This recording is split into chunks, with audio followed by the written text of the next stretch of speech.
Dewan Perwakilan Rakyat Daerah Kabupaten Nganjuk menggelar rapat paripurna perihal jawaban Bupati Nganjuk terkait pandangan umum fraksi-fraksi DPRD Nganjuk serta pengesahan dan penetapan rancangan keputusan DPRD Nganjuk terkait pembentukan pansus untuk membahas laporan keterangan penanggung jawaban Bupati Nganjuk tahun anggaran 2022 yang berlangsung di ruang rapat paripurna DPRD Nganjuk.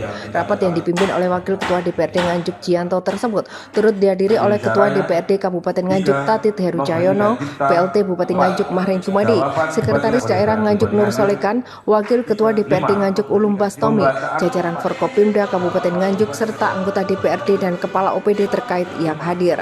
Dalam rapat paripurna tersebut, PLT Bupati Nganjuk Mahren Jumadi mengatakan, adapun progres capaian Pemda Nganjuk di tahun 2022 antara lain penurunan angka stunting, peningkatan sumber daya manusia, pendapatan per kapita warga Nganjuk sebanyak 28 juta per tahun, PDRB berjumlah 30 triliun, pertumbuhan ekonomi, reformasi birokrasi, serta infrastruktur yang meningkat.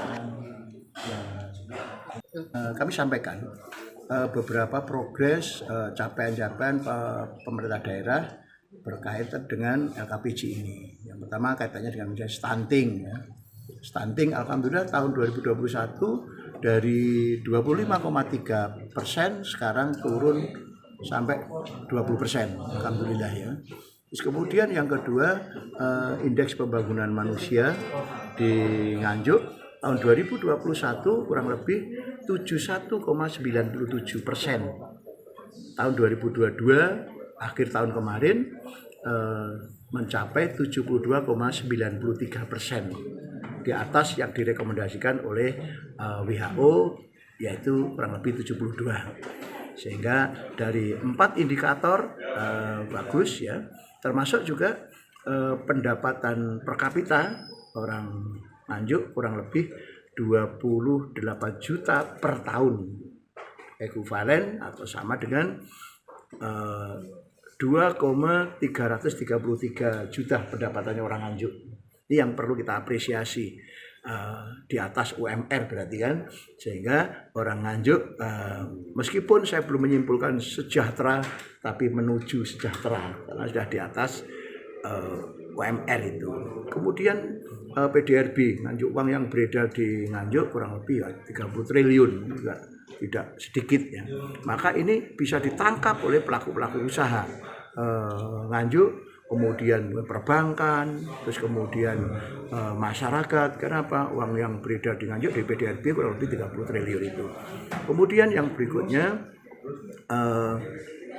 pertumbuhan ekonomi. Pertumbuhan ekonomi juga alhamdulillah juga bagus. Sempat kita kontraksi di tahun 2020 itu minus 1,71% ya.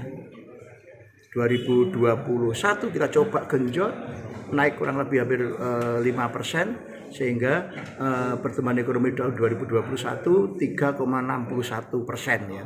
Dan alhamdulillah tahun 2022 kemarin di LKPJ ini 4,84% ya. Kenaikannya juga di atas 1%. Alhamdulillah ekonomi di Nganjuk juga bagus. Sehingga kita berharap infrastruktur juga begitu, meskipun juga sekarang bisa mencapai 92-93% ya. Masih kurang lebih 7-8% jalan di Nganjuk itu yang belum bagus ya.